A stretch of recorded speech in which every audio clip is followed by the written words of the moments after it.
that went over really well. Good evening, everyone. It is May 26, 2020. There is a plan to return to play in the National Hockey League, and we're here to talk about it. Welcome to Teal Town USA Live here on Teal Town USA on our YouTube channel, alongside Eric Landy and AJ Strong. Good evening to you all. It's great to see you back so quickly. To be a part of the show, here's how you do it. If you want to join us in the chat, you can hit us up on the YouTube chat on the page or the app. You can always follow us on the Twitter machine at TL10USA. You can also hit us up on the Instagram as well. And I hear there's a TikTok. Am I correct, AJ? Sure. All right. With that, let's get at it. The NHL, well, mainly Gary Bettman, laid out the plans for a 24-team playoff based on points percentage, with the top 12 teams based on points percentage getting in. AJ, what did you think of this? We kind of knew this was coming, though, but now we kind of see the actual plan. What do you think? I mean, it's a positive because something's happening. Something was announced. I mean, what else can you do? I would have liked to have seen them make a decision on if they were going to go seeding or bracket. I don't like that part being in limbo, but yeah. Landy, are you? First off, good evening. Good to see you again. It's been a while. Yes, it has. My thought is the top 12, and of course, I'll throw my tinfoil hat into it. That Montreal, a big hockey market in Canada, Chicago, a big hockey market down here, they get in. What did you take from it? Well, I think in general it was a very interesting way to complete the season. Definitely garnering some fan interest. I mean, of course, when you take hockey away and don't give us, a Stanley Cup awarded during this, weird season, people are going to be clamoring for anything that they can get a hold of. But I thought it was kind of an inventive way to figure out this whole playoff situation. And it's unfortunate that the Sharks do not qualify for this event, because it's going to be quite a hoopla. It's something new. It's something that we have seen. I mean, the closest thing I could think of is similar formatting would be Canadian juniors, right?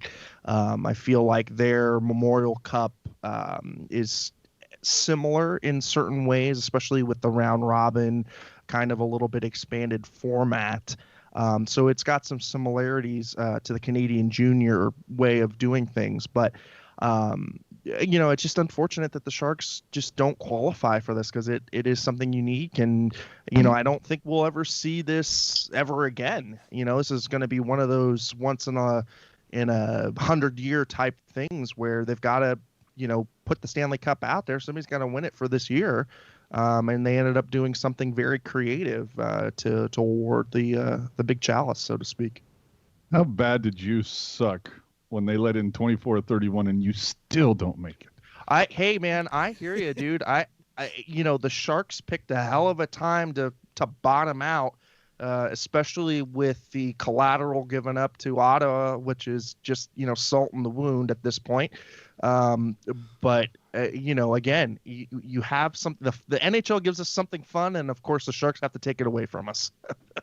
Mm-hmm. Yep. And it sucks. I'm laughing watching Puck Guy just struggle over here. It's fine. It's fine. It's fine. All right. Well, let's might want to fix the names, but yeah, it's fine. We'll get to this. I like the okay. I guess we'll start in the East. Go ahead. Go ahead. No, I was looking at the West, but go ahead. You already got the graphic up there. All right. So the Eastern qualifiers are as this: Pittsburgh will play Montreal, 5 versus 12. Carolina and the Rangers, 6 through 11. Brady Shea, how are you feeling about that one? A rematch from a few years ago when the Islanders broke their playoff drought. They'll take on the Panthers. and the Leafs will get the Blue Jackets. The format for the qualifying round is a best of 5 playoff overtime, which I think is more than fairly decent in this case. What do you say, AJ? I'm sorry, I wasn't paying attention to the question. What? Oh, What do I you say, wanna know? what do you think of these matchups, and what do you and do you like the best of 5? Does it add a little more intensity since it's not a best of 7? Yeah, you might want to scroll down on the comments, by the way, because there's a lot more stuff in there. But anyway, no, I like that it's best of 5 because that means everything is much more intense. We've seen it multiple times when a team will win the first 2 games of the 2 games of a series, and then they might lose 4 straight, or like the other team, they woke up. It's going to be a little more difficult to see that happen in this scenario. So I like the best of 5. Now that being said, out of these matchups, Pens versus Canadiens, dude, if I'm the Pens, I'm like, yikes! Like, you got some healthy bodies back and everything, but dude, if Price shows up and just steals a couple, dude, how pissed off are you if you're a Pittsburgh fan? And from what I remember, there's a scotch of a goalie controversy happening right now in Pittsburgh. There's a few guys that are kind of like, yeah, Murray's great, no, but we like Jari and I forget the other kid's name, but there's some little bit going on there. Canes Rangers, I'm kind of hoping the Hurricanes are a little, shall we say, cocky going into this one, and the Rangers take advantage of that. And again, you've got another interesting 3-headed monster in net for New York. And I mean, you could roll a different goalie every game on that, stay fresh. And then Panthers, Islanders, if the Islanders don't roll Florida, I don't know what the hell's going on. And the one that does seem to be the one you kind of go, Jesus Christ, flip a coin, Leafs, Jackets, man. I don't know what way that could go. I would just go with Columbus simply because their goaltenders have far more interesting names. Well, not only that, but you root for chaos, right? And if Columbus bounces Toronto in the first round of this thing, we're going to see some head rolls in Toronto, that's for sure. But your first point on goaltending, you're absolutely right, AJ. The 5-game playoff format is really going to highlight whether you have goaltending or not, because you're not going to be able to hide behind a good offensive showing, because there are games where, especially in the playoffs, where we do see a lull, whether it's the home team or the away team, whatever, we do see kind of that clunker first game. But an offensive show or a defensive showing really isn't going to help you all that much. It's going to be goaltender series, throughout this entire playoff format. And, like you had said before, there are haves and have-nots in the NHL, especially when it comes to goaltending. And we're really going to see those storylines come to play. I mean, Columbus, we're going to see whether or not the expulsion or the non-signing of Sergei Bobrovsky, if that's going to affect them in some way, if their rookie goaltenders are going to come and play. You brought up New York, especially in the East, with that 3-headed monster that they have in goal, which is very interesting. Hell, Carey Price has been able to shoulder the load of an entire playoff series. We saw it against Washington many years ago when he absolutely, stole the show. So, it's going to be very interesting the way that the individual games are going to shape up. Will we see maybe a little bit more of a defensive style, a team like a Columbus who does work hard for all of their opportunities? Could they excel in this kind of a playoff format? I think, honestly, especially with the layoff, I think it's going to be a lot more of a pick'em style of March Madness, so to speak, type of tournament, because again, we think about fatigue, or think about the rust versus layoff arguments. These guys haven't been on ice in more than a month. So it will be very interesting, and I think you're absolutely right. Goaltending will be key to many of these matchups. Well, the other thing being too is the Leafs. Last time I looked, if I remember correctly, they're like a plus 17 goal differential. Columbus like -7, and Columbus is like 184, 187 against, whereas Toronto is like 238-4 and two something again lower. So Toronto can score. It's that can they keep it out, and then can Columbus score? So that I think would actually be a fun series to watch. And a little interesting twist. I think I mentioned to you guys in our DMs. Pittsburgh actually has an option to keep their first round this year if they lose to Montreal. That was, of course, in the Zucker trade. And the irony, and we'll get to the draft lottery in a little bit, but man, the funny thing, if they get a 12.5% chance to get the first overall pick. But Animal Clans, Liam, good to see you in here. Thank you for joining us. Wouldn't you guys be rooting for Pittsburgh for Marleau? No. It depends if they made it all the way to the final. It depends on if it's Pittsburgh versus Golden Knights. Yes, I'm a Pittsburgh fan. Oh, other than that, no. Screw Pittsburgh. Loves me some Marleau, but boy, I just have a really hard time rooting for that team. Yeah, no, I mean you're absolutely right. I think for the majority of Sharks fans, it's going to be whoever is playing against Vegas is going to be our favorite team. I'm Team Pavs right now. Yeah, Dallas. That they'll be interesting too. But you see all the pot shot that they took on the California teams this afternoon in Vegas. Stay classy, guys. Stay classy. Dude, act like you've been in the league for more than 3 years. Yeah, right. So those were 5 through 12. Your top 4 seeds are Boston, Tampa, Washington, and then the Flyers. Apparently, Photoshop decided to go awry. The top 4 teams will play a round robin to decide their playoff seeding. So these aren't fully set. And in case of a tie in points, because they play with victories here, their ranking for points percentage will be the tiebreaker. And they will play the 3-on-3 regular season overtime and then a shootout if it's still tied. So Boston, Tampa, Washington, Philly. Philly came out of nowhere, so I think it could be up for grabs. But man, if you're Boston, Landy, you got to be ticked that you don't have a number 1 seed for sure. Yeah.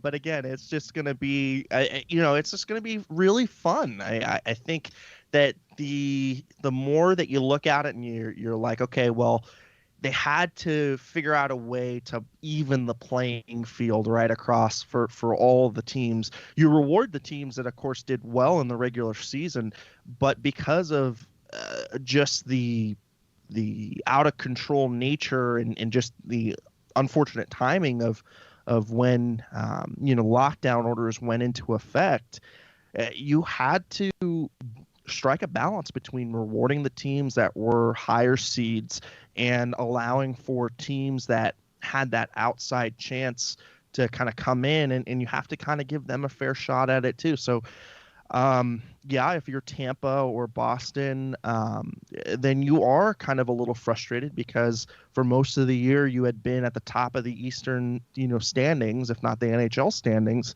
and yet this is the way that you're rewarded. So I can definitely understand where Tampa Bay fans and where Boston fans could be a little ticked off by this, but you also have to balance that out with the remaining teams, and you can't give too much of an advantage to the regular season winners. And so, I think that this was the best compromise that you could come out with. That served one. It's a style and a bracket system that really goes hand in hand with this 4 to 6 city hub city idea that the NHL wants to do. It also keeps the players who are interacting with each other keeps them congregated together for longer periods, because we also have to think about exposure, right? We have to think about exposure within these contexts of the teams playing. So the more teams that you get exposed to, the higher the risk of, spreading, if somebody has a COVID positive test, that's a risk, right? So you want to try and reduce as much exposure as you can, but you also want to reward the teams that came in high during the season and rode really good records during the season. But you also got to keep it fair for the underlings as well. So I think for me, at least, I'm just excited to see a new playoff style, a new format. And again, it's a double-edged sword, because it's depressing to talk about because the Sharks aren't in it, but it's also very, very interesting just from a pure sports perspective of how exactly this thing is gonna wrap up and how it's gonna turn out. I think it could be one of those years where anybody could win it, and no matter what the seeding is. I know earlier you said something about 4 to 6 cities. Bettman came out today and said there would just be 2, one for the East, one for the West. Okay.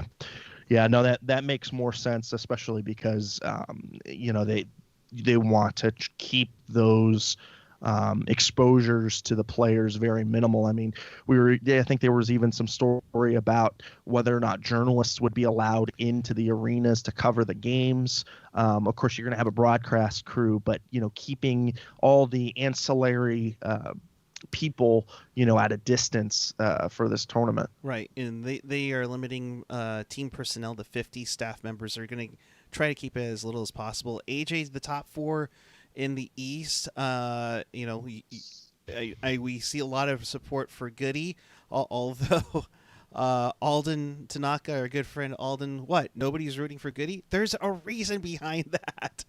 Yeah. Nah. If you do remember, there's a pick involved, so I would like Tampa to be bounced as soon as possible. No, if I'm going to root for anybody in the top 4, F the Bees. Yep. I don't care about Philly.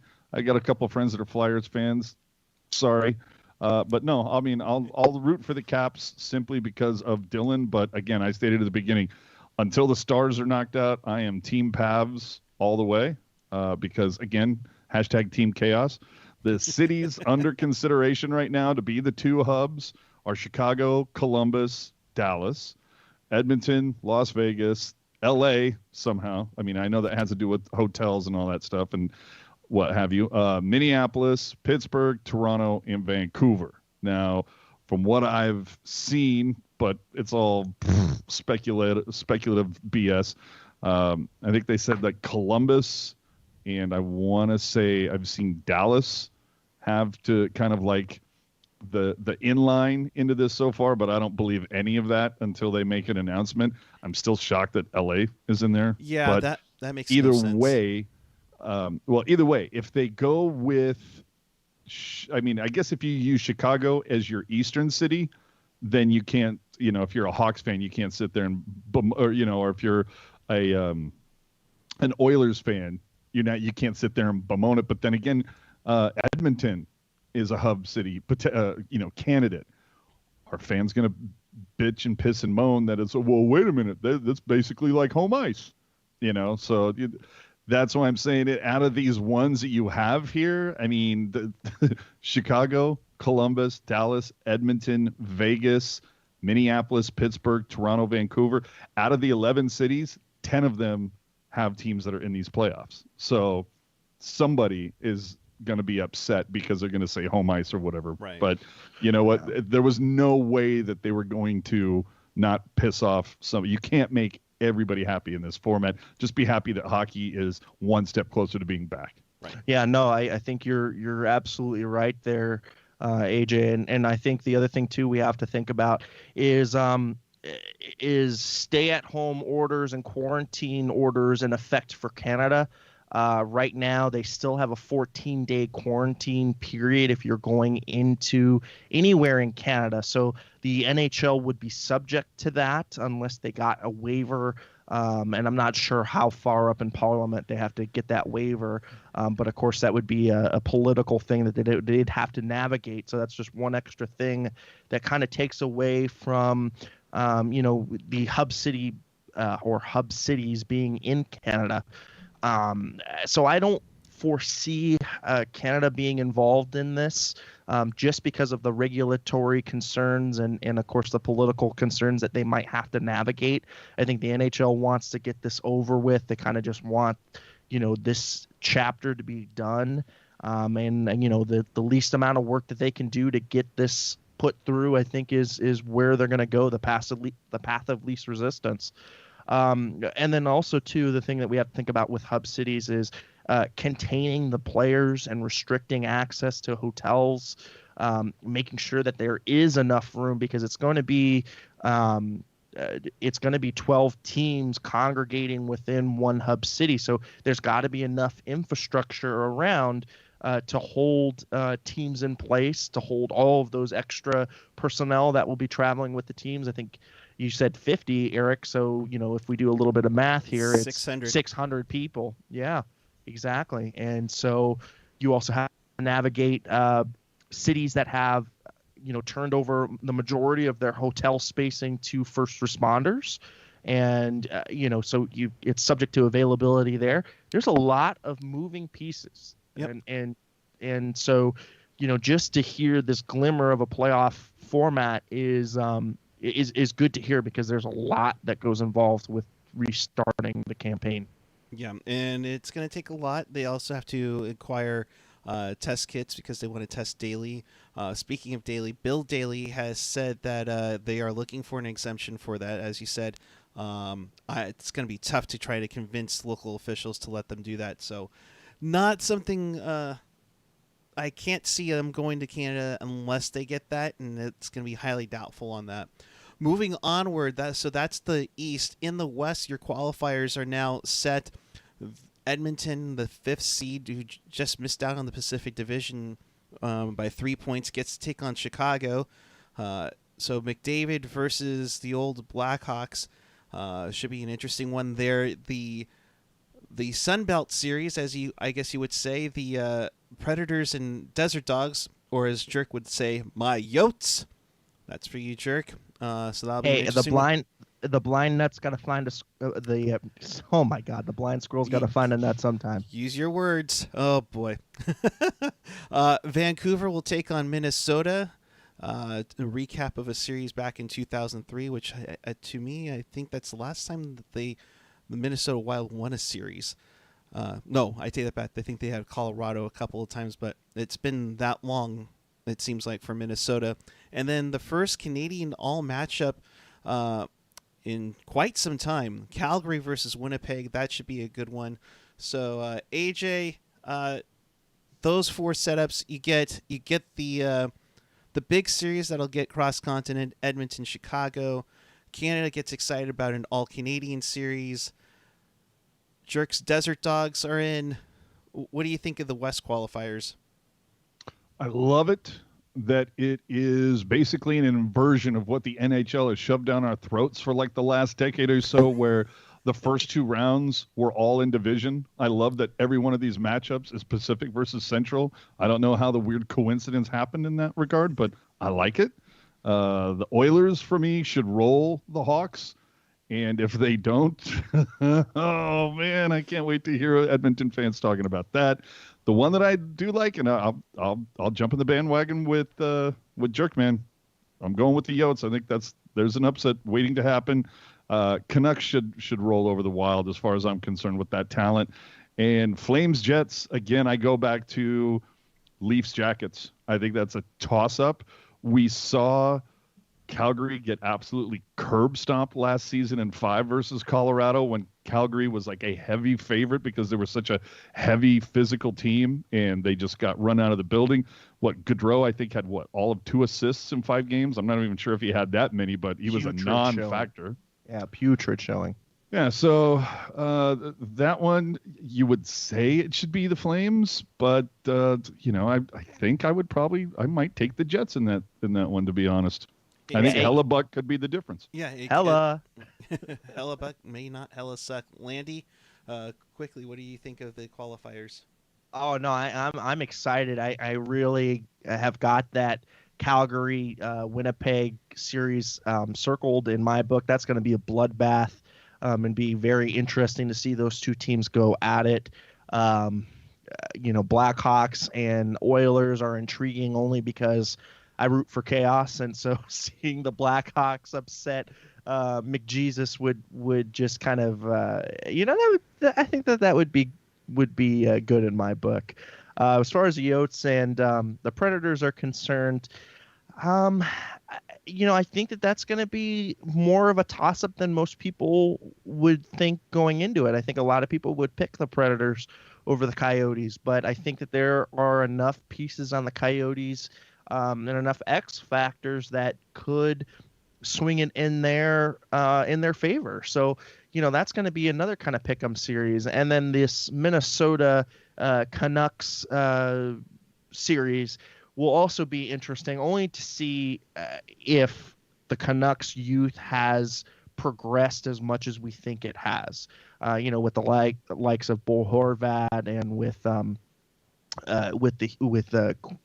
Quinn Hughes. Quinn Hughes, thank you. I'm like, which Hughes brother is it? But yeah, Quinn on the back end. We'll see if they've matured enough, if their game has grown enough to beat a more veteran-laden team. Because Eric Stahl could light fire for a series. That's the interesting thing, is this reset on this on the rest of the season really gives an advantage to older players who have had success in the past and who can take over series. It gives them more rest going into an extended playoff. So I think we're going to be very surprised at who comes out, and it's going to be a dogfight each and every one of these series. That's for sure. Yeah, definitely. You watch Vancouver's the leader for that whole series, Pettersson. Oh man. Yeah. And he's in Sweden, so he's been practicing. Hopefully he'll be okay for the playoffs or play-ins, whatever we're calling it, qualifying round. In the round robin for the West, again, the top 4 teams will play each other to decide playoff seeding. St. Louis will begin their defense of their Stanley Cup title. They will take on the Colorado Avalanche. Hey, if you didn't notice, the Vegas Golden Knights pretty much touted themselves as the Pacific Division champions. I'm sure that'll go well when they unveil Eakin Way in a neighborhood down the road.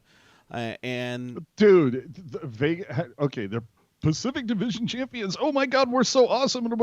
Have you looked at the schedule? Had you not won that last game against Edmonton, Edmonton would be the Pacific Division champs. So cool your heels, okay? If we had finished out this season, Edmonton had 3 games versus the California teams on their books. Vegas had Detroit. Everybody else Vegas was playing was in the playoff hunt, whereas Edmonton had a much easier walk. Not to mention, besides having the California teams, also had Ottawa on their schedule. So, Vegas, sure, you backed into a division title. Good for you. Again, 3 years. Act like you've been here. oh Yeah. heaven forbid.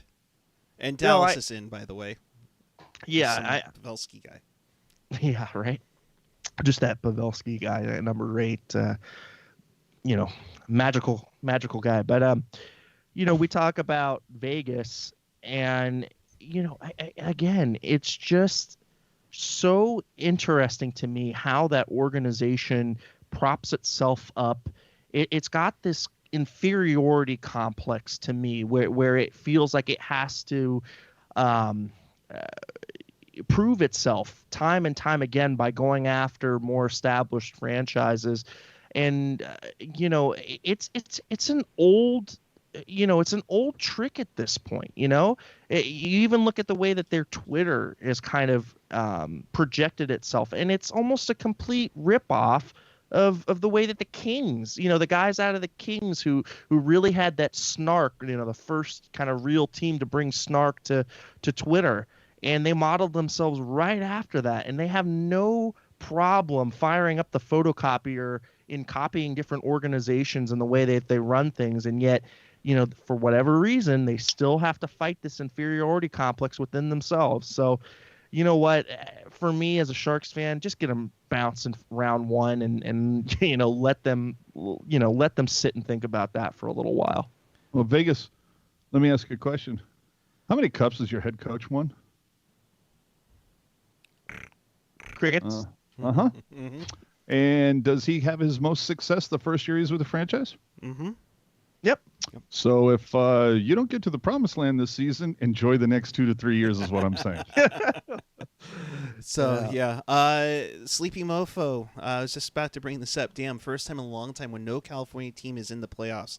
It goes back to 1996, the last time that there were no California teams in the Stanley Cup playoffs. It'll be the second time in nearly 11 years that California team will play in the Western Conference Final, for that matter, too.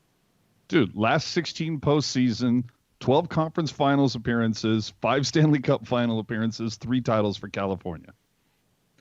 It's almost like we're the state of hockey, isn't it?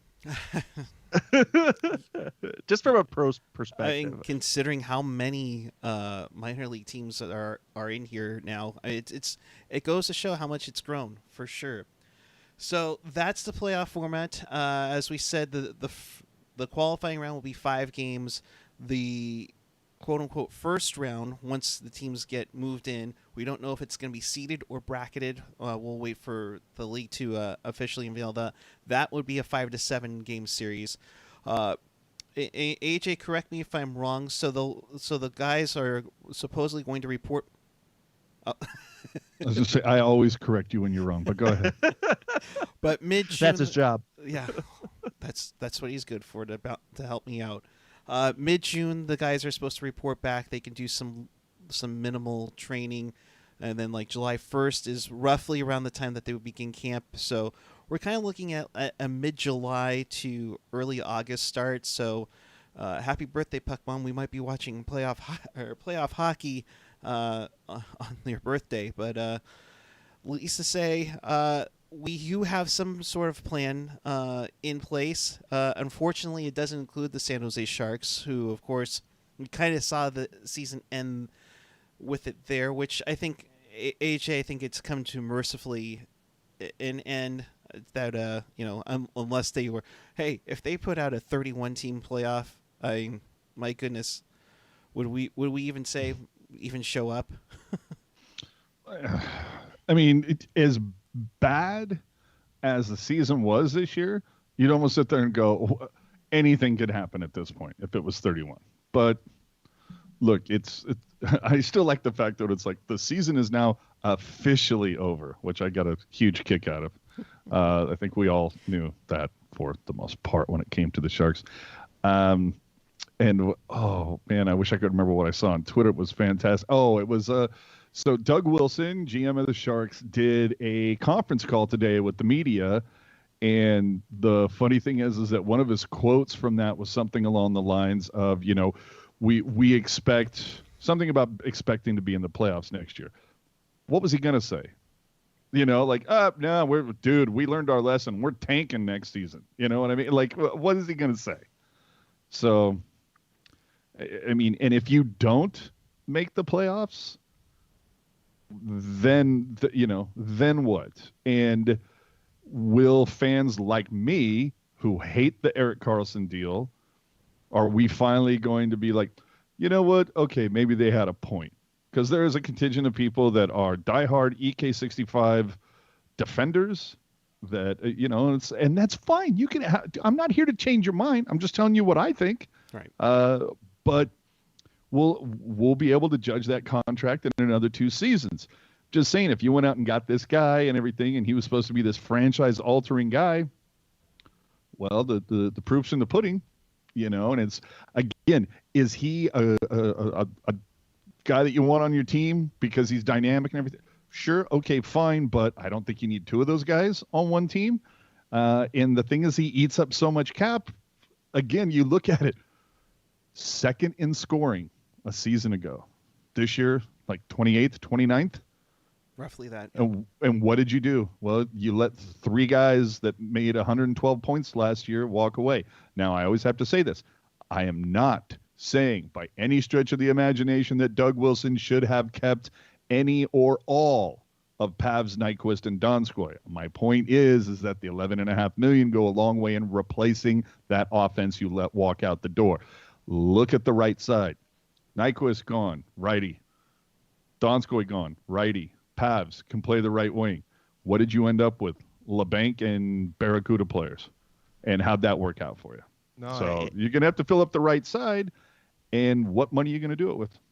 No, you're absolutely right. I think you have to look at not only the monetary handcuffs that this places on the franchise, but I also think we are not paying attention as much to the locker room chemistry argument as well.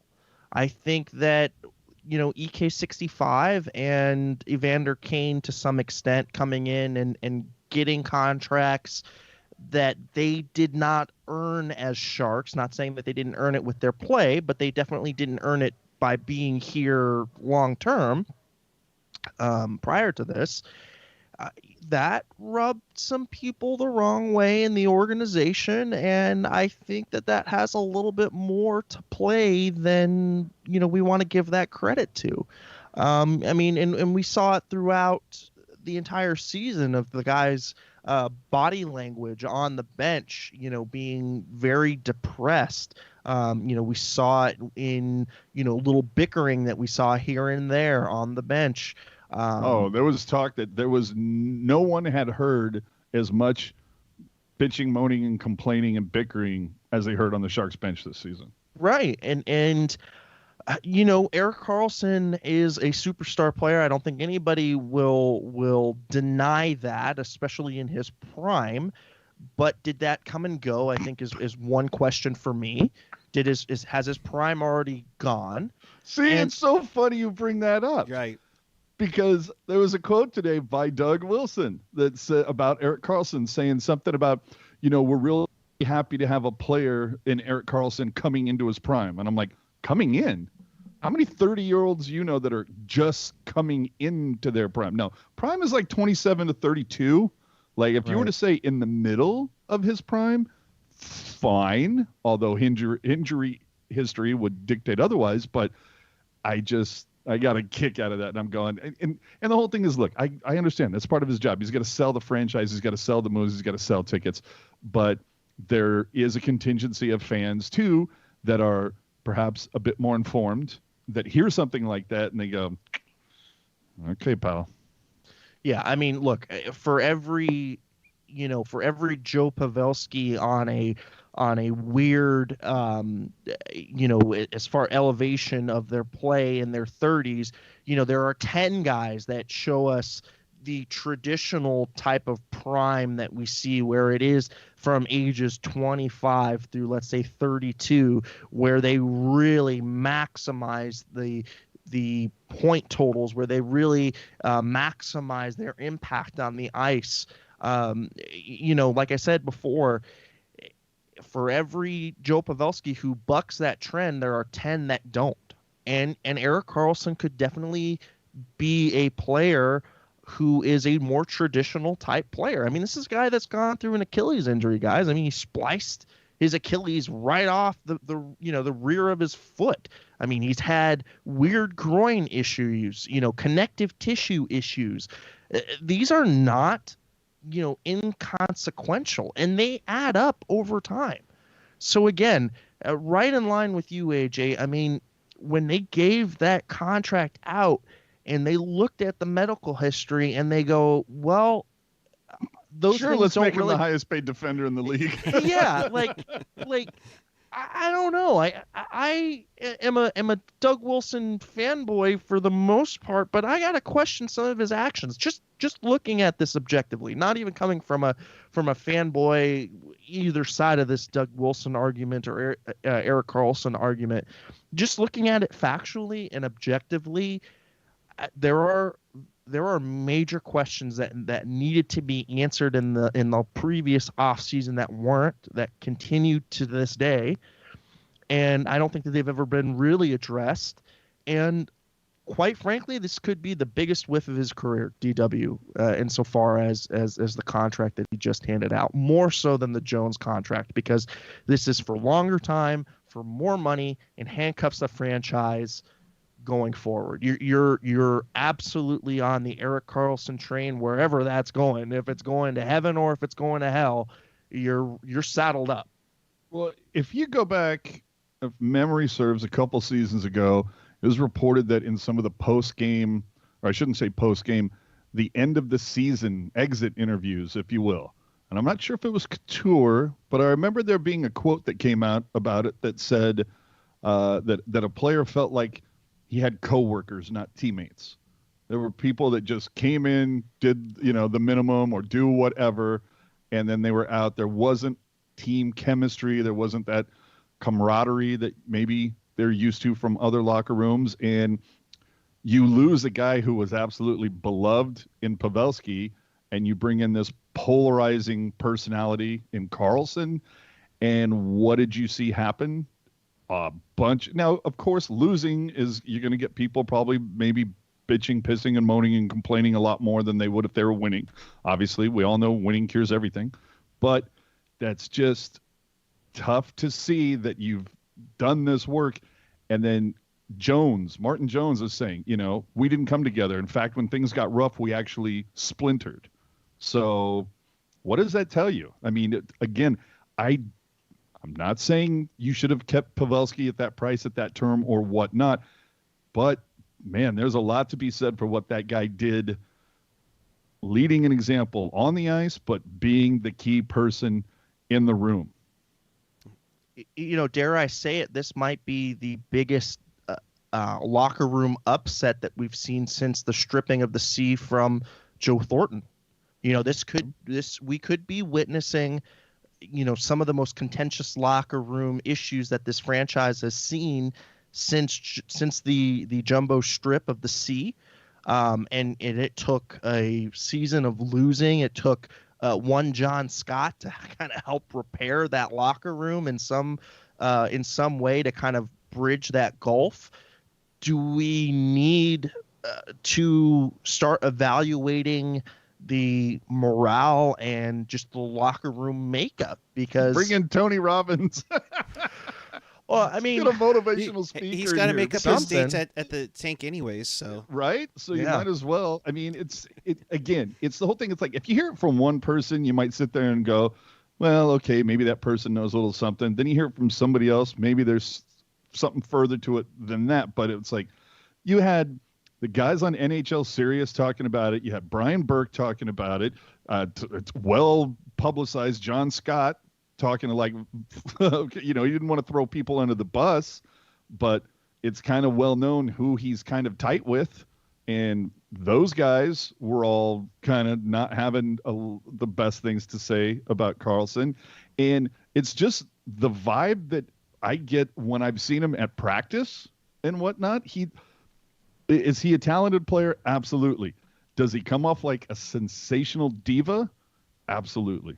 At least, and that's my opinion, but that's just what I see. I totally agree with you, AJ. I think it was kind of interesting because my mom, who, is a diehard Sharks fan just like us, but, maybe doesn't understand quite the ins and outs. The first thing she said was, boy, his play on the ice is so much like a prima donna. He wants the puck in certain areas. If he doesn't get it, then he gets, upset and he bitches and he complains. He expects others to adapt to his style rather than adapting to other people. He expects an entire team to adapt to him versus him adapting to a brand new team. And that could have been from his time in Otto, where he was the focus. Well, he was the man. He was king shit. Right. Sorry, Landon. And so, maybe that's the issue, is that he's so accustomed to playing in one style in one way that, that going to a more team-oriented play and a more, a style that is more up-tempo, that is more team-focused. We're talking about attacking in 5-man units with the Sharks versus, kind of more individual isolation play that Ottawa, showed. Maybe that's just not a good fit for him. And Dude, post Jerk's comment, dude. I'm about to. First off, Hockey Mom, I think that's Landy's mom, right? yeah, that's Mom. The super chat donation, appreciate it, goes to help the show and all the costs to do it. But Hockey Jerk saying, who's that guy in the middle? I'm new. It's been a while. It's been a while. Landy, you doing all right, bud? Yeah, I'm doing okay. I battled through a pretty bad infection early when we got this lockdown order. I was running about 103 fever and Did you ever get tested?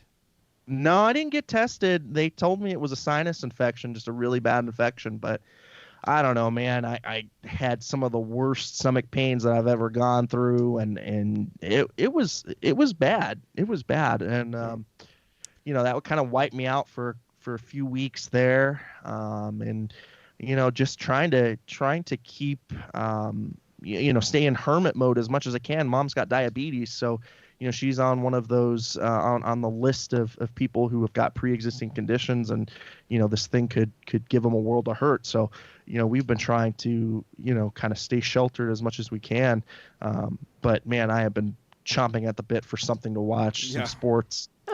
Absolutely. Well, look, they did the season wrap with Kendall and Hetty and Hahn and Bakes, their quote unquote season in review. How do you fix this mess? Seems like the collective thought is job one is Martin Jones, or I shouldn't say Martin Jones. The job one is fixing the goaltending, and for me, I disagree. For me, it's the offense. You went from second in scoring to almost bottom, to the basement. Your your goal differential was nearly the worst in the league. Now, of course, that does have a bit to do with goaltending, but when you've got players that are serving it up on a platter in the slot with no one helping you out, that goes, that helps. But then again, this is the same tandem that you had that a year ago got you to the Western Conference Finals. So, how absolutely horrible can they be? And we saw that Martin Jones over that final month of this last season actually posted some decent numbers after he got a little bit of rest, because remember, Martin Jones, hockey player, has played more hockey than anybody in the last 5 years. That's going to take a toll. It's going to be taxing, but you get him that work with Nabby. He had a little bit of time off. He came back. He seemed a little bit more engaged, a little bit more refreshed. But again, this is a situation where the Sharks were splintered. So, when you don't have any confidence in what the guys in front of you are going to do, or you're just not on the same page, it's going to be tough to be the man. I mean, based on the contract alone too, I think you give Jones one more shot. Do you find somebody else? Do you look at a Thomas Greiss? Perhaps. Do you look at, would you rush up Melnichuk just because the finances dictated it, because you've got a flat cap? Or Cornosh or something? I mean, I get to the whole thing. It's like, where unless you move somebody out, where do you find the money to make the changes you need? And we all know Vlasic, full, no move, and then Burns modified, but he can name off the 3 teams. And if he wants to stay, he's going to name off, 3 teams that aren't going to want him, don't want to do a deal, none of that stuff. I just don't understand where you start this whole thing. I feel like the money that he's put on defense, Doug Wilson, has just handcuffed him for the future, at least the near future, until you can move one of those guys. And I hate how circular this argument is, because we do have to go back to the way that he allocated the money, and you have to look at the contract situation and what moves are available to the Sharks. Not much. I'm looking and I'm scratching my head, like, how are you going to fit all of these things that you need? Because you're at least 2 top 6 forwards short, right? I mean, I think at a bare minimum you need 2 top 6 forwards, preferably right wingers, maybe a center/right winger, whatever. Well, you've got Couture, Hurdle, Meyer, and Kane. You have 4 of 6. Now, Right. Jerk and I were talking about it earlier today. Can you work out a deal with Winnipeg and say, hey, Ellers, Burns, let's make a deal. You guys need defense. We need offense. They're making close to the same amount of money. If the Sharks maybe retain $1 million a year for those deals, if you can get that, just saying. You make a good point with Burns in that case, but and here's the other thing, and I mentioned it to you guys before. But is Burns going to waive to go to Winnipeg? Yeah, exactly. But here's the other thing: the same thing when Heatley was traded to Minnesota for Havlat. Does DW have a little bit of a window to make a move like that? Does it include with Vander Kane? Does it include like Vlasic? Or if he has those and he can finagle it somehow, he might pull this thing off. But right now, it's going to be tough to do anything. And if he's already preaching, we got to get back to the playoffs. Something's going to give, and you can't go back into the next season with pretty much the same roster. Two things that do play in the Sharks' favor, which we haven't really highlighted too much on the show, is that the Paul Martin buyout, which accounts for $1.4 million on the cap, will go away after this season. So that's $1.4 million you get back. The Brendan Dillon retained salary will also go away, so that's an additional $1.6 million that goes back on the cap. So you get an additional $3 million. And then we're talking about Aaron Dell. That signing comes off of the books as well, so that's another $1.9 million. Mm-hmm. So that's about $4.9 million that you've got to play with. Plus $2 million for Melker. I don't think he's coming back. There's got to be, if you can't find a guy, Melker's 29. If you can't find a guy in your system to do what Melker does for you, you've drafted and developed very poorly. But that's practically the entire San Jose Barracuda roster. You got to find one of those guys that can do what Melker does. Right. And then, of course, you also got to factor in, okay, you got to re-sign Stefan Nason if that's going to happen. Got to have that happen. But but the whole thing is that what you're saying, though, that's filling out the bottom six. Right. No, you're exactly right. And so this situation that DW has placed himself is so precarious because one free agent signing that isn't good can ruin this whole thing. Right? If let's say that they go and find a plugger and they gave him, like a $6.6 million across 3 years, right? And you've just spent $2.2 million on one player. That's already too much. You've already disturbed, the balance that the roster, whatever balance or semblance of balance that the roster has, you're already upsetting the apple cart, so to speak. So, again, we talk about why do we hound on this contract? It's because it's how much that this has skewed the structure of the defense. When you've got, $26 million tied up in 3 players on the defense, that's something wrong. That's just wrong. You can't do that in this cap-based system and not pay a price on your forward core. Not to mention, Shimmick is getting a raise next season. Shimmick getting a raise too, and then of course you got to think about the players that will also be getting new contracts. And sure, yeah, you have a lot of ELCs, or you got to have a lot of young guys who are going to get maybe $1 million, maybe $900,000. But hell, every $1,000 that you spend over to keep a player is again money that could be going back into that top 6. And we saw this year that the top 6 was so lacking, so devoid of talent. It looks bad. It looks bad. Well, not a lot of talent, but the other thing is that Couture and Hurdle did miss a significant amount of games. Can they be a bit more sturdy, or I should say a little more lucky when it comes to injuries?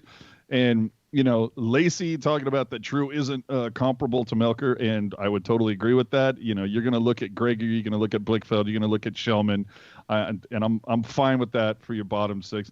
It'd be nice if, like, hello, Gambrell, you're on the clock. If we could, get your act together. Again, I think that carton of milk's expired, though. To be quite honest with you guys, I just go back that you still need to fill out the top 6. Yeah. LeBanc right now is from what we've all seen, ain't it? No. So you have 4 of your top 6. You're going to have to move out a defensive piece to get a forward piece. Now, would I love Ehlers and Burns in a swap? Absolutely. But my whole thing is, after years of DW coming out on top of a lot of blockbuster deals or big name deals, I feel like, the 30 other GMs in the league have to know that Wilson's up against it, man. Yeah. You already have $66 million. Right now they have $66 million already at the cap. And you have 1, 2, 3, 4, 5, 6, 7, 8 unrestricted free agents, along with a lot of RFAs, and it's arbitration eligible on virtually all of them. It remains to be seen what's going to happen. And considering that the season is now over, they aren't going to play guys until maybe December, maybe January, at the earliest, or December at the earliest. Yeah, I mean, fingers crossed. And Jonathan Becker, liked the tweet that opening night will be on my birthday. But I mean, that's going to be quite some time.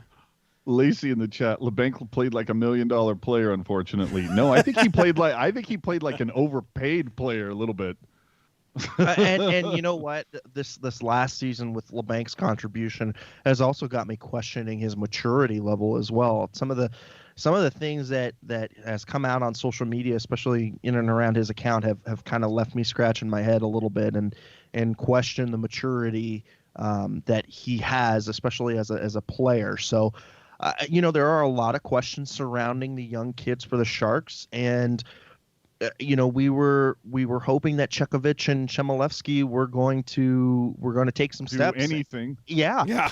and nothing comes out of that. And when you're banking on those two guys coming up and taking minutes and not doing that, oh boy, we're in a hell of a funk, guys, and we're in a rock and a hard place. Okay. Look, have you ever gone to a casino and, because I've done this from time to time, is sometimes instead of just playing one hand of blackjack, they allow you to play 2, or they allow you to play 3. It's basically, as long as you keep increasing the bets on each one. You know what I mean? So it's like, if it's $10 table, you can play 2 hands if it's 20 and 20. And then same thing if you want to do another hand, so on and so forth. It is like Wilson played 6 hands at this table and didn't hit a goddamn one this season. It's like lost every single, got 20s across the board. The dealer's showing a 5, and Wilson's like, oh yeah, we're doing this. And of course, what happens? Dealer throws that undercard. It's a 6. Throws down a king. Boom. Game over for this. It's like I think there was also some splits in there too, AJ. I think he split some of those, some of those blackjack hands and came short on both. You expected Jones and Dell to bounce back from a subpar year. That didn't happen. You expected LeBanc betting on himself that he was going to you typically, LeBanc might be the first player in NHL history to be in a contract year and not do better than the year before. You just almost never see that. So it's like LeBanc stepped backward. Sorensen went backwards. 17 goals last year for him and LeBanc. Both went backwards. Timo off pace from last year. Hurdle, well, yeah, injuries and whatnot. But you expected Gambrell to take a step forward. Perhaps Suomela. Everybody regressed. Yeah. And literally all of the bets were off. The entire team splintered. And then what do you, the goals against and the high danger chances allowed, most expensive defense in the league. And they lead the league in high danger chances allowed. Do they understand they're being paid to play defense for the Sharks? or are they playing for the other team? Right. I think they might be. I think they might be offensive players for the other team there, AJ. Right. This is what I'm saying. And again, I'm not writing off Checo. I'm not writing off Shenlevsky.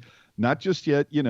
We've seen other guys have those careers where it starts off, it's a stutter or two, but then they find their rhythm. Right. Let's see what if that happens. But I just think it's so funny at the beginning of last season, Shenlevsky, Chekovic, you're tanking, Blickfeld. These were names that were highly touted, and then Noah Gregor out of kind of nowhere is the one who gets the most, is the most impactful. And Joel Shellman, right? A guy who we got basically no info on, and was kind of a add-in player at the last second. As Trick would say, chat, a guy. Dude, yeah. In the chat, this is. Yes, everybody regressed, but how much of that was on them and how much was on coaching? Which coach? Yeah. No, and that's the other thing too. Yeah, they look how bad they regressed after the coaching change, right? I mean, you're supposed to get that injuries and whatnot. Well, I mean, but you still get that dead cat syndrome, right? Where they talk about how even a dead cat will show signs of life when you inject a new coach, right? I mean, that was supposed to happen, and what ended up happening? We go on an epic losing streak. I mean, I think we can also talk about coaching, but again, circling back to locker room issues and just the kind of atmosphere that the team was playing in, trying to be reliant upon young guys, or at least trying to hand off jobs, maybe handing off too quickly, but there wasn't enough of an atmosphere of bringing along players, of inclusion, whatever have you, kumbaya, holding hands in the locker room, whatever you needed, but that didn't happen this year. What else that I think is kind of telling? Remember Brendan Dillon's last game at SAP? Dude had to duck out of the interview because he was super emotional, tearing up, just having a real difficult time, struggling to get through the post-game interview. 36 hours later, he's at Capitol. He's in Washington. They ask him, how's it going? And he's like, oh, my God, this is awesome. I mean, the dude was just jacked. And I'm kind of going, do you flip that switch that fast? You're going to be professional and you're going to sit there and go, yeah, well, I'm very happy to be in Washington and I look forward to helping the Capitals, blah, blah, blah, blah, blah. You're going to give the cliche. Right. But dude seemed hella jacked. And and maybe this is me reading too much into it, but I'm almost kind of maybe he was just happy to get out. He saw the fractures and the fissures in the locker room, was just get me the hell out of Dodge. I don't think that's out of line. Yeah, I don't think that's a misread on that. I think Eric, I think you're chiming in on the same way I'm thinking too. I think that it's all of the above. Yeah, right. Everything broke so wrong. Yeah, I think he missed because there was that camaraderie in the Sharks locker room. Nothing disrespectful about it, but then I think when you get that breath of fresh air and to a team that's wanted and they wanted you to be that finishing piece, I mean that gets you stoked. I mean, outside what him and Kovalchuk were the Caps moves at the deadline. I mean, to be part of the guy that be the final piece to the puzzle, I'd be stoked too. But at the same time though, yeah, Aether Break said, everybody regressed, but which was that on coaching? We guys mentioned it earlier. It was just everything. I mean, anything and everything that could go down, what the Sharks did. Now, that being said, Joe Thornton, what happens with him? I mean, I think it's almost certain that after what happened at the deadline, he's probably not coming back. However, Patty probably will. Well, see, now here's the funny thing. Thornton was pissed that he didn't get traded. Yeah. He was pissed. So he's seen what's going on. That at this point, he's willing to he's going to play for the bare minimum for any team that will give him the bare minimum that he thinks is a contender. That's how I think that's going to roll. If anybody comes in that remotely looks like a contender, I think Thornton is gone. Now, Marleau, I just laugh at this because You go back to like last September or something, like soon after he was bought out, with Carolina. Like they asked, so Doug Wilson, Marleau is there. He'll always be a Shark and all the cliche stuff. We appreciate what he did for us, but we feel it's time to move on. 3 losses, 4 losses, boom, look who's back. And then on his way out of town to Pittsburgh, Wilson is part of that after 6 months earlier saying, I think we're finally beyond the Marleau era. All of a sudden is already essentially guaranteed that Marleau will be rocking Teal next season. But let's be honest, it's because we want to sell that merch because he's going to set the record for games played. Yep. Right. And you want him doing that in a Teal sweater. Yeah. No, I think I see the same kind of tea leaves that you're seeing here, AJ. As far as Jumbo is concerned, I think that if Jim Nill, phones them up and like, hey, you know what? We want to give you the bare minimum, but you can come play with Pabs. Dude, I think if Jim Montgomery calls up, he's going to play. That's true. But I think something that was interesting that the Toronto media was kind of saying was that Joe Thornton's a guy who needs to be integrated at the beginning of a training camp, right? He's not really a player that is able to come in, especially during on like a trade deadline deal or whatever, and just plug and chug. He's kind of not that kind of a player. You have to kind of tailor, a line around him. You kind of have to understand what his assets are and how his usefulness as a player this point in his career, and that's going to take some juggling of pieces. So I definitely think that there are going to be some suitors in the off season for Joe Thornton. And I think he wants to play for a cup, guys. I don't see that being different. And I think he's also seen the dysfunction in San Jose now that this new era has been brought upon us, with these contractual obligations now with these new players. I would not be surprised to see him leave. And I think I think a reunion with Joe Pavelski might be in the cards.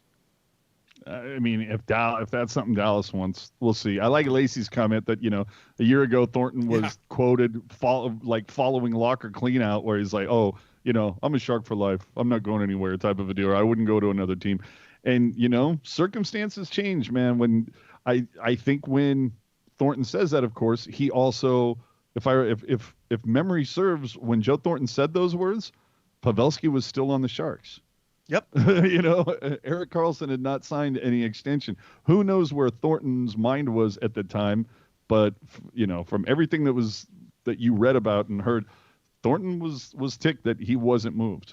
Yeah. So again, okay, Marleau signs for the minimum, sure, because they're gonna. It would not surprise me if the Sharks were to. When the schedule comes out, blah, blah, blah, and you work it out mathematically, if Marleau plays every single game, what game will he break that record? And it would not surprise me, like if it's in the middle of the road trip, that Marleau miraculously gets healthy scratched for a couple games so it can happen at SAP Center. But he's also got that streak going too. The Iron Man streak, yeah. Which one do you think is more important? Do you go into the Hall of Fame with an Iron Man streak or having played the most games in NHL history? You tell me. Yeah, that's true. So NHL, wait, let's put it out there because they've screwed the Sharks a couple of times before. So the NHL schedule makers, you know how it was an accident that the Sharks played the Kings on the opening night after the Sharks got reverse swept. Okay, think in your brain, he's coming back, and it's not on the dotted line, but he's going to come back. Make sure that game's in San Jose. And hopefully fans will be back by then. I know you touched it up on the Pucknologist about everything that the Sharks are looking into on that part. So, guys, I think that will do it for us in this edition. Oh, we're not talking about the draft. Oh, yes. Oh, right. Hey, let's drag our nuts through some more broken glass. Why don't we? Yeah. So, guys, let me get this straight. My bad. So Ottawa has a better chance at getting number one than the worst team in the league. partly Yep. thank you to the Sharks. Yeah. Well, it's because it's what, 25% to 18. Yeah. I mean, if you add up second and third. Right. So In how they have it set up, and AJ, correct me if I'm wrong, because you usually do anyways, but that's all right, because Jerk usually corrects me. Yeah, it goes downhill. he's got to feel important, and he's got to feel proud sometime. but Eric. Come on. here's the thing, Pittsburgh or Edmonton could go out in the first round and still have a shot at getting the number 1 pick overall. And I tell you, if either one of those guys gets the number 1 pick, how pissed off are you if you're Detroit? Oh, dude, I think you're pretty pissed off now. Granted, if I'm a Red Wings fan, I sit there and look back at the 90s very fondly and say that was a very fun time. And, it's our turn to suck right now, but we'll get back. And at the very least, we have a beautiful new building that we can sit in, at least once we're allowed to again. But at least we have that, and we have a lot of banners and all of those types of things. So at least there's that. I could see this going to Ottawa because, number one, and it's not going to be Ottawa's pick. It's going to be San Jose's pick. Oh, of course, because, you know it. Yeah.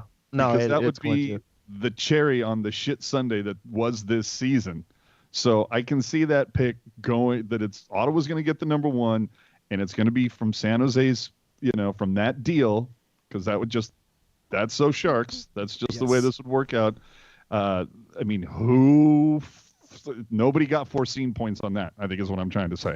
But I can see that happening. And it, to be fair, this is something that Ottawa kind of desperately needs. They're not setting the world on fire, haven't in quite some time. Their barn is out in the middle of nowhere. It's What was the last free agent that they went out and they were actually able to acquire? Right? I mean, have they? You can say the same thing about the Sharks. Well, I mean, at least the Sharks have gotten key players to stay. Ottawa hasn't even been able to do that. Right. I mean, you've got Thornton, you've got Boyle, you've got Burns. The San Jose has picked up some pretty top flight guys. When you think about Ottawa, I don't know what. I mean, pick a name. I can't. To me, it's Ottawa's just had one of more. Ottawa and Florida have had some of the most forgetful rosters I've ever heard of. Yeah. If there's some people and I'm like, they played for Ottawa? God, I totally forgot about that. Like Mikhail Bodker. Jesus. Who is now in the K or no, wherever? I think he's not in the matter. NHL anymore. He's not playing in North America. That's all I care about. Right. No, he's gone for greener pastures in Europe. And gosh, I mean, again, why? I go back. How much more could have the premium been on the pick if it was lottery protected, for Christ's sake? You know what I mean? How much different is that trade if you just lottery protect that damn pick? But show me the one person. Show me the tweet from back in the day that says Wilson's going to regret not lottery protecting this. No one thought that would have anything to do with this year's draft. And even if it wasn't lottery protected, if they win the cup, we're not even bitching about this at all. Yeah, I could see that argument. I think if you're a short term, and not mean short term, but if you're a fan that is just has passing interest in the Sharks or whatever, and we win a Stanley Cup, you're not concerned about what comes next year or 2 years from now. You just care that you won the thing. But I mean, the Sharks are alternate universe. Alternate universe. Okay. Last season, Sharks win the cup. Are Marleau, Thornton, and Carlson on this team this season? If the Sharks win the cup, Joe retires. I think probably Patrick retires. I'd say Carlson is given the deal that he signed today because he's won a cup here, but he also is going to be well taken care of. And I think for him, that's the most important thing, is that he's got term and that he's well taken care of. Because I think that that's his priorities, and maybe not so much the team around him, but we'll save that for later. And so where do the Sharks fall? I think even still, I think that if you re-rolled the dice on the same roster that you had this year, I don't see how they could be any worse than what they did right now. I mean, like I said, so many things broke the wrong way this season. I think you're at least middle of the pack if you re-rolled the dice just one more time on the. If you brought the whole thing over again, I think you wouldn't have ended up this bad. I think it's just a confluence of things that made it bad, and I think decisions, with long-term impacts also are kind of rearing their ugly head right now, and I think it was just a confluence of things to come about. And so, again though, I just whenever you play around with the first round pick, you need to always have it protected, whether or not you just won the Stanley Cup or not. But my question had nothing to do with the pick. Like that was already gone when you got Karlsson as basically a rental. Right. But no, my whole thing is I just don't know if Wilson gives Karlsson that deal after you just won the cup, because you're going to get a little bit of afterglow from your fans on that one, that you finally won one. So maybe that allows Wilson the time to get Merkley up here, so you don't need to spend all that capital on Karlsson, and you can do something else at the front. I do think Thornton rides off into the sunset if they would have won it all last year. And, Marleau would have been on Toronto watching from, across the U.S. Yeah. So who knows if Marleau would have come back this season. I don't know, but I do think Thornton would have, said, finally, all right, I'm solidified, HOF, boom, first ballot, I'm out, mic drop. I don't know if they would have signed the Karlsson deal, or maybe Doug Wilson plays hardball and says, no, I'm not giving you 11.5, but, if you want to try to get, I'll give you the 8 years because I'm the only one who can give you the 8th year, so I'll give you that, but maybe I'm going to do, $9.5 million or $9 million. Like what's Doughty making? What's Doughty making? 11. Christ, that doesn't help. No, I would say Roman Josi, I think, signed it like a 9 mil per, roughly around that angle.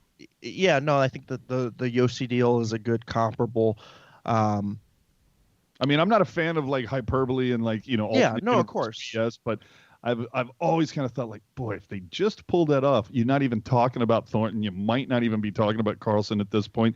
And maybe after 16, 17 years, Doug Wilson says, okay, I've finally done it. All right, who wants to GM this shit now? Hands off the keys. Doug and goes, Wilson next. Jr. Yeah, right. Nepotism at its finest. Oh God, yeah, I gotta see some more out of him before they hand off the reins. So June 26th is when the draft lottery takes place. If a spot that will be held by a team that's going to be playing in the play-in round gets it, then they will have phase 2 of the draft lottery.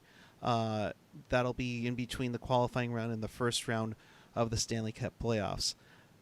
That will be quite interesting. And like we said, like a team like Edmonton and a team like Pittsburgh could potentially double dip if they fall apart in the qualifying round. So it remains to be seen on that one. Look for the cold envelope. Right, the weighted envelope. Wow, why is there so much oil on this one? Yeah. Dude, if Edmonton gets it, holy shit! It's how many number 1 picks are you guys going to get? Well, here, I'll ask you guys this really quick.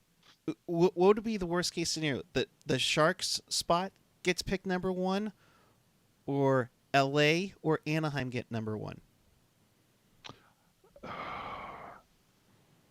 It's got to be the Sharks. It's got to be the Sharks for me. No, I think, dude, LA's got a lot of stuff in the pipeline, dude. Like, I think they're going to be back in a couple of years. Sneaky good. Like the last thing you want to do is throw another log on that fire that's starting to get out of hand. And Anaheim, I still think has. I think they're still on a downward slope. I think Getzlaf, they need Getzlaf to sign another deal. There's a couple other pieces. Raquel, goddamn, if you were just a righty, oh my God, I'd be looking at Raquel hard. But what's happening with Ryan Kessler as well, right? I mean, the whole team F that guy. Yeah, but no, I think LA that would kind of hurt. But no, I'm already on paper. If Ottawa doesn't take, if it happens and they get 2 and 3. Who's to say that they don't try to make a deal to trade up to get, if they want, Lafreniere that harsh, maybe they make a deal. But dude, give me my 4 scene points now, dude. The Ottawa pick that the Sharks own, or the Sharks pick that the Ottawa Senators own, that's going to be your number 1 because there's no other way this horrific season can end. I'm right with you on that. I think we're all in agreement there, guys. I think it will be a franchise-altering pick in the wrong way. I mean, I think it'll be franchise-altering for the fact that the Sharks don't get access to that pick. It'll be franchise-altering for whatever team will pick that number 1 overall. Lafreniere is going to be a really, really dynamite player. Dude, I'm so confident in this. I'm like this close to like already ordering like a Sharks jersey, 20 on the back, Lafreniere, but just Sharks jersey, Lafreniere, and just 20 for the 2020 pick. Yeah, should we all go to Vegas and bet on? Can we bet on draft results? Is that a thing yet? How can it not be? I won't be surprised if they say pick the team that will get COVID.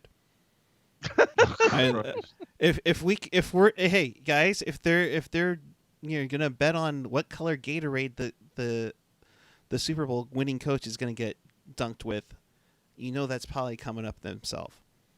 Yeah, well, I don't think it would be a bad idea then to place some money on that being a Sharks pick, first overall going to Ottawa. So, all right. Anything else, guys? Open thoughts, final thoughts? Well, I mean, now that they finally, thank you, finally putting a bow on this whole thing and actually officially canceled games. Now I got to get on Ticketmaster and get some refunds up in this bitch. But yeah, now they finally canceled the games and everything like that. Chances are, unless something miraculous happens between now and the beginning of whenever everything gets going again, I got to talk to the guy and the gal. But I think we've been doing puck knowledges every other week while all this has been going on. We're scheduled to do it not this Sunday, but next Sunday. Chances are we may just push it up to this Sunday now that this is all complete, and then be off until something miraculous happens. But who knows? But that being said, some interviews are still going to be try to get in the can, if you will. So definitely. There will be some more somewhat Sharks content. And remember, we have a new Seattle franchise name to look forward to being revealed. we potentially have at least one new San Jose Sharks jersey to look forward to being revealed. Who knows when that's going to happen? Perhaps a 30th anniversary logo. There's stuff like that. There's a lot to look forward to in that regard. And I'm quite sure I would bet money that sometime between now and the start of next season, there will be a couple screw-ups by Fanatics that I'll be able to talk about. Just put that out there. He's not wrong, folks. He's not wrong. So, yes, if you haven't already, please hit that subscribe button. It'll be grateful for us. Hit that like button as well. Of course, hit that notification bell because we might just jump on. Guys, gals, let's be real here. We have 6.5 months to kill. And my God, it's already been just 3 and we're already losing the case. I mean, like AJ said on Technology the other night, I've been wanting to get on the air so badly because I want to talk hockey. It's that itch you just need to scratch. Right? So yeah, and I can't say in witness protection, all of this time. It's true. So with that, Landy, good to see you. Your final thoughts on where the people can find you. My final thoughts are this. This needs to be a season in which the organization needs to really reflect upon its core values, upon the players that it's brought in, and if those players adhere to the core values of the Sharks, because the locker room, I think, is fractured and needs to kind of come together and recoalesce going into the next season. And then the Sharks also need to do their best in providing support for their young up and coming players.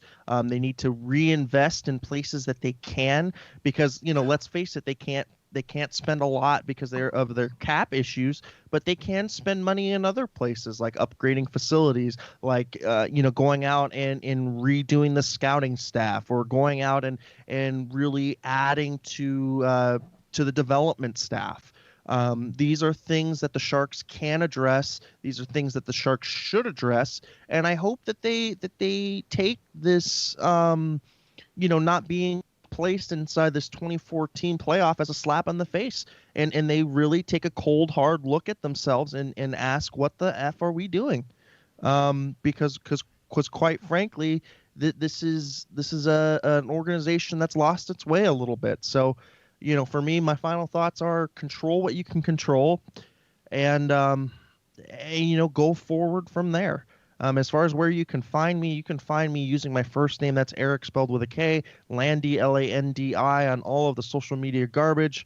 Like I said, I've spent the last 3 months in witness protection, so I'll be venturing out on the interwebs. And come find me, come talk hockey, come talk, just about anything. And that's it for me. All right. AJ, always good to chat with you. Your final thoughts? Wish I could say the same. Your final thoughts in where the people can find you. Final thoughts. I think you consider, if you go back to the 14-15 season, the Sharks brought in John Scott to kind of protect the youth, to make sure they weren't messed with as they were developed and brought along. I think maybe you consider a similar course of action. You bring in John Scott to protect Erik Karlsson from the rest of the team not beating the crap out of him. I think that's something you could think about. No. You screwed up one of your own players out there, but on the other hand, you screwed up one of your own players out there. There you go. That's all I'm saying. Yeah. So again, I have a feeling that this is going to get worse before it gets better. Unfortunately, I think we're going to see the first time in 20 years that the Sharks are going to consecutive. You know what I mean? 2 straight seasons where they missed the playoffs. I used to know how to say consecutive. I don't know what the hell happened. But I think it's going to get worse before it gets better, unless Wilson can figure out how to move one of these fat ass contracts out. Again, Burns for Ellers. Make it happen, Captain. AJ _Strong on the social media, and there you go. Dalton proud. Jeez. Patrick Tyler, really quick thoughts on the 2021 season. Going to be a full season truncated. The league is full gung-ho about trying to get a full season in, even if it does in December or January. They need the cash. So unless you want a retracted cap. Yeah, and I want to see how many summer months that we hand out a cup. Yeah. One's going to be handed out in September this year, maybe August next season. We'll see what happens. I'm at PuckGuy14 on the Twitter, the Instagram, and of course now on the TikTok. We'll see about that. In case you missed anything and you want to watch this again, check us out on tealtownusa.com or your favorite podcatcher, including Apple, Google Podcasts, YouTube, SoundCloud, TuneIn, Stitcher, Spotify, iHeartRadio, you name it, you love it. And for now, for all of us here, including the ones that are still in witness protection, I'm at PuckGuy14. The conversation will continue on Discord, and we appreciate you all.